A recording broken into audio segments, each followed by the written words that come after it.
बात करेंगे बाजार की। आज कारोबारी सत्र के आखिरी दिन दायरे में रहा है बाजार। इसी के साथ सेंसेक्स और निफ्टी गिरावट के साथ बंद हुए हैं। सेंसेक्स 170 अंक गिरकर 72,240 पर गया, तो निफ्टी 47 अंक गिरकर 21,731 पर।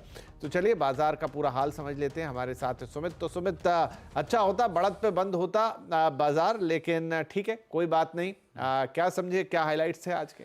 देखिए, आज अगर नहीं भी हुआ तो पूरे साल तो रहा ही। करीब करीब 20% की शानदार तेजी के साथ ये साल को बाजार ने क्लोज किया है। आज एक दायरे के अंदर ही कामकाज हो रहा था, लेकिन आज फिर भी mid cap small cap broader markets में थोड़ा रिस्पाइट था। लास्ट आवर में थोड़ी बहुत बिकवाली वहां जरूर आते हुए दिखाई पड़ी, लेकिन फिर भी स्टॉक स्पेसिफिक स्टोरीज ज्यादा कामकाज कर रही थी। ऑटो सेक्टर जैसे सेक्टर आज तेजी में ट्रेड करते हुए दिखाई पड़ रहे थे। टाटा समूह के शेयरों में खरीदारी थी, मिड कैप स्मॉल कैप शेयरों में खरीदारी आज भी देखने को मिल रही थी, और कैश मार्केट के शेयर भी अच्छे एक्शन के साथ कामकाज कर रहे थे। मिड कैप इंडेक्स तो इनफैक्ट नई रिकॉर्ड ऊंचाई पर जाकर बंद होता हुआ दिखाई पड़ा, और साथ साथ ऑटो, एफएमसीजी, रियल्टी, मेटल, ये सभी वो सेक्टर थे जो कि आज खरीदारी के दौर के साथ बंद होते हुए दिखाई पड़े। और एक बढ़िया ओवरऑल अगर आंकड़ा देखा जाए तो पिछले 8 साल में लगातार ऐसा साल जबकि भारतीय बाजार हरे निशान में ही बंद होता हुआ दिखाई पड़ा।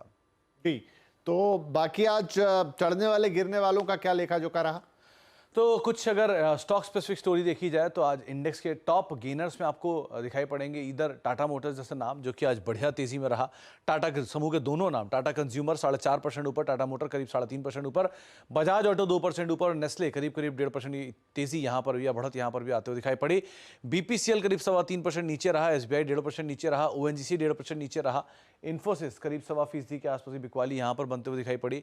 मिड कैप में इलेक्ट्रा ग्रीन टेक 8% चढ़ा, कल्पतरू पावर करीब 8% चढ़ा, सन फार्मा एडवांस 6% की तेजी में रहा, और जेबीएम ऑटो भी 5% के उछाल के साथ बंद होता हुआ दिखाई पड़ा।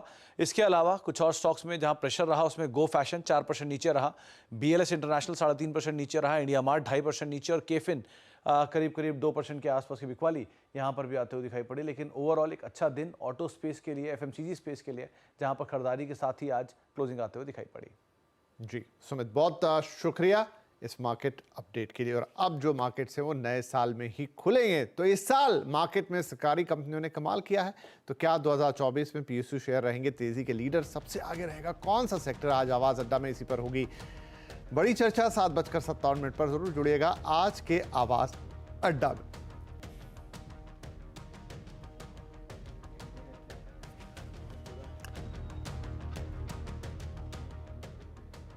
राइट, यहां पे लेते हैं एक छोटा सा ब्रेक के बाद कुछ और